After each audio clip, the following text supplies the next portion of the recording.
केने बड़ा हो काय हो नखो का सुनार का कहतड़ू हो? हम जतनी बाजार है आ कल पर बालते धलबा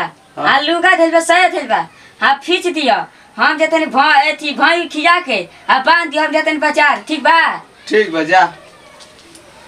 जा सरकारो छुट्टिया बा सरवा हम जानत नहीं खी कि मेहरानू के 50% आरक्षण दे के बहुत बेकार काम कइले बा।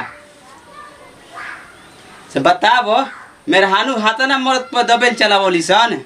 भैंसिए के बेच देतनी भैंसिया ना रही आ ना मोगी हमरा पर दबेल चलाई एकरा बहिनी के बताओ पहले के मेहरानू कैसे रही सन कि कहत रही सन कि पति परमेश्वर होलन ई पति मौग कहाँ से हो गलन बताबो पति भेड़ुए कहाँ से हो गलन एकरा बहिनी के मेहरानू हे भगवान वैसन 7 दुश्मनों के मन दिया मेहरानू कि मरद पर चलती चलावे बहिनी के बताओ भैंस के बहाने अपन लुगा खींचवा लेतिया वैसा नहीं होला मेहरानू होला ओकरी भी ज़्यादा पैसा के गर्मी भइल बा का जाने कहाँ से इतना पैसा लेवती है बिना हमार दे ले लागत है कि अलगे से का देता साइड से रखले का देता बिया अरे बहनी के आवत है तो आज ओकर फरियाई जी हमारा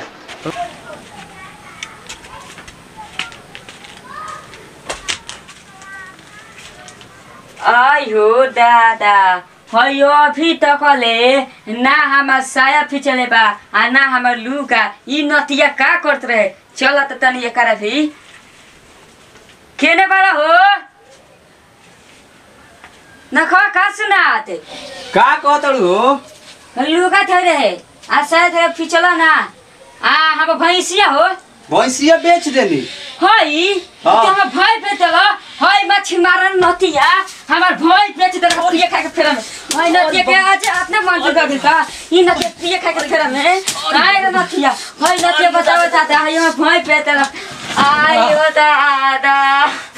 ई नतिया हमर भय बेच देला आजाद दूसरा भैंस किन दे चुपचाप रह दूसरा भैंस किन दे हम अरे बाप रे बाप सरकारो जानो तक ये गनी मेहरानू जाति कुछ ना ऐसी बोलुए ये तो कोई भी मरद बा रुक जा हम तोरे का बता देता नहीं कि ना तोरे का हम बता देता नहीं। नमस्कार भोजपुरिया भाई हमनी के गोड़ छू के गोड़ लागत नहीं जा हमनी के भोजपुरी कॉमेडी वीडियो बनावत नहीं जा देखी जा और लाइक से शेयर जरूर करी जा हमनी के वीडियो कैसन बा। नमस्कार।